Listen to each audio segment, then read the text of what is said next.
Yo soy de Córdoba. ¿Qué un día, bueno, se lesionó en la Universidad de Córdoba? Estudié en la Universidad Nacional Bien. de Córdoba. Estuvo en el Hospital de Clínica, por ejemplo. Cursé durante la mayoría de las materias, las cursé en el Hospital de Clínicas. Perfecto. Y un día, ¿qué es esto? Que resuelve, me voy a Médicos Sin Fronteras, que no es decir, me voy a estar adentro de un consultorio y que me van a traer los pacientes. Sí, bueno, es un proceso, ¿no? Yo creo que empieza también por la educación que recibí en casa, con un componente social fuerte, y también tuve una experiencia personal durante la universidad. Yo colaboraba con una ONG de Córdoba que se llama La Luciérnaga, que trata con la problemática de los chicos de la calle, ¿no? Y ahí me di cuenta de los cambios que puede producir uno con muy pequeñas acciones. Yo en esta organización compaginaba revistas, charlaba con los chicos de la calle y también ahí es como que empecé a indagar y a descubrir lo que era la empatía, ¿no? Ponerse en lugar del otro. Empatía. Exactamente. Entonces ahí hice como varios clics, digamos, ahí me di cuenta que la suerte que había tenido yo de nacer en una familia que me pudo contener, que me pudo dar... ¿Médicos en su familia? No hay médicos en mi familia, yo soy el único médico.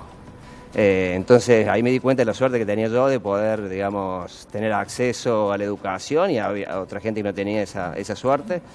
Y bueno, y haciendo estas pequeñas acciones, como escuchar a los chicos en sus problemáticas, la verdad que me sentía súper útil, y después, bueno, seguí estudiando medicina.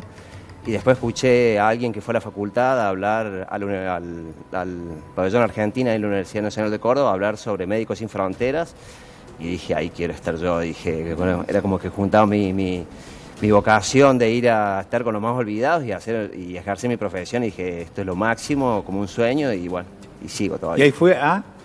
¿Cuánto hace esto? Mi primera misión con Médicos Sin Fronteras fue en Nigeria en el 2009, ya hace casi 11 años. Y bueno, y como salí de casa, digamos, con mucha ansiedad, Digamos que Nigeria es un país que tuvo enormes convulsiones en enormes enfrentamientos, pero que, mire usted lo de Nigeria, ¿no? En 30 años va a ser el tercer país del mundo con mayor población. Claro. En 30 años más.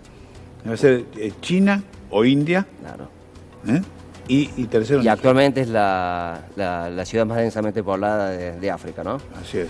Y bueno, me fui a Nigeria a una epidemia de meningitis. Yo soy cirujano general y bueno, me ofrecieron ir a una epidemia de meningitis. Yo dije, bueno, al principio dije, bueno, pero una epidemia de meningitis, yo no soy infectólogo. Bueno, me dijeron, bueno, no vas a hacer atención directa de pacientes, estamos encargados de una provincia, que era como una provincia del tamaño de la provincia de Córdoba, y lo que tenía que hacer yo era ir a diferentes hospitales y centros de salud, donde en algunos no había, digamos, ni médicos, en dispensarios rurales no había ni médicos, entonces yo tenía que instruir a estos enfermeros cómo hacer un diagnóstico de meningitis en una crisis, qué medicamentos dar y cómo darlos, y bueno, ir recorriendo. En un mes y medio me recorrí como 50 centros médicos, dando, digamos, pequeñas instrucciones y también recolectando los datos, ¿no? La información. Toda la información de cuántos casos había, porque tampoco podemos vacunar a toda la población, no tenemos capacidad para vacunar a toda la población. Entonces, obviamente le damos prioridad a las poblaciones que estaban más golpeadas por la epidemia de meningitis. Entonces después ahí entraba un segundo equipo que estaba formado por logistas y enfermeros, que son los que hacían la campaña de vacunación. Bueno, ¿y después de esto, después de Nigeria? Después fui a Haití después del terremoto. Claro. Ahí fue un desastre. Ahí, claro, yo me había ido a Montpellier, al sur de Francia, con la idea de estudiar francés para irme después a República Centroafricana.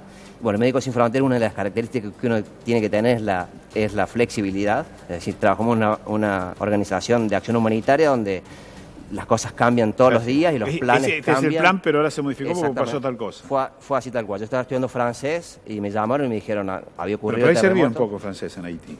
¿Qué? Un poco de francés servía en claro, Haití. Se habla, hay algunas poblaciones, se habla creol. Creol. Se habla creol. Entonces, bueno, yo me estaba por ir a República Centroafricana, pasó lo del terremoto y me dijeron, bueno, cambio de planes, te tenés que ir a Haití. Y bueno, y ahí aparecí en Haití, que llegué el 1 de febrero, 15 días después del terremoto, y sí, la verdad que fue la catástrofe natural más grande en la que estuve, ¿no? Fue un hito en la historia de la humanidad. Pero después siguió para otros países. Después me fui para Yemen, también fue mi primera vez en un país del Medio Oriente. Yemen es un país que está al sur de Arabia Saudita.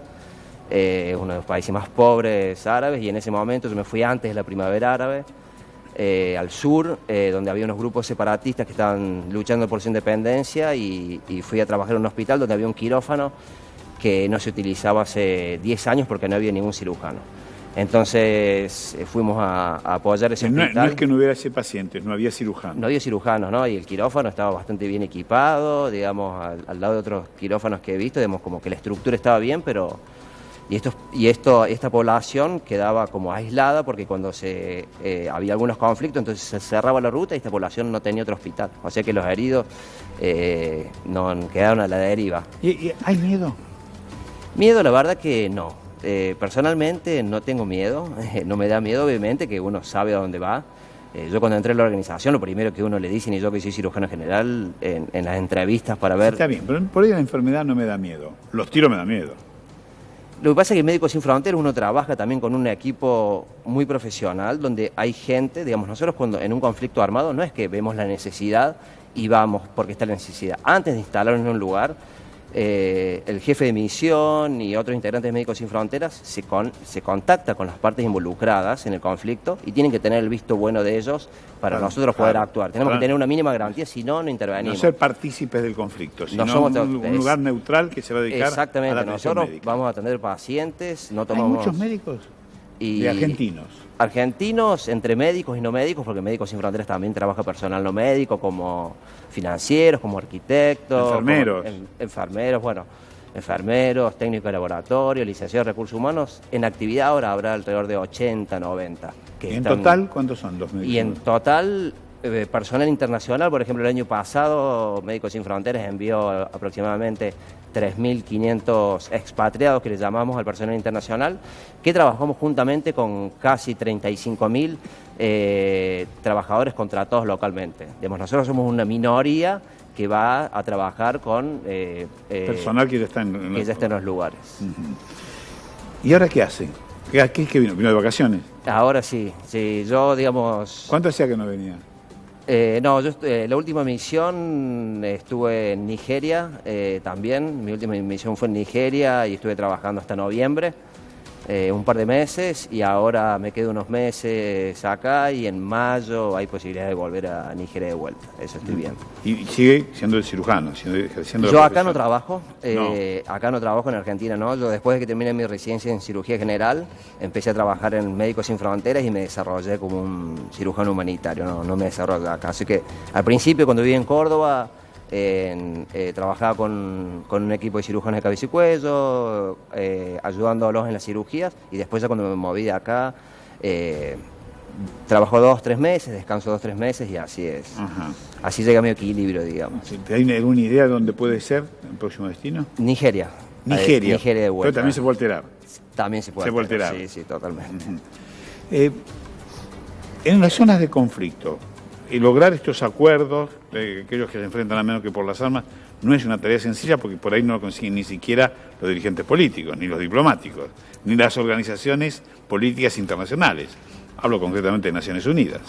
Exactamente, por ahí, digamos, es un tema que se maneja a nivel centros operacionales también en Europa, a nivel terreno con las facciones, y Médicos Sin Fronteras, como decís vos, uno de nuestros principios es la neutralidad. Nosotros no tomamos parte, o sea que nosotros somos los más claros posibles para demostrar que nosotros lo único que queremos ir a hacer es intervenir para dar asistencia médica a las víctimas de los conflictos, digamos, de a que se respete el derecho internacional humanitario. Y lo que está pasando últimamente en los conflictos armados es que las leyes antiterroristas nos impiden mucho la aplicación de la ley internacional humanitaria. En Nigeria, por ejemplo, hay muchísimas personas. Yo estuve trabajando en una enclave donde podíamos dar asistencia a la población, pero había mucha gente que vivía en lugares manejados por los grupos armados y no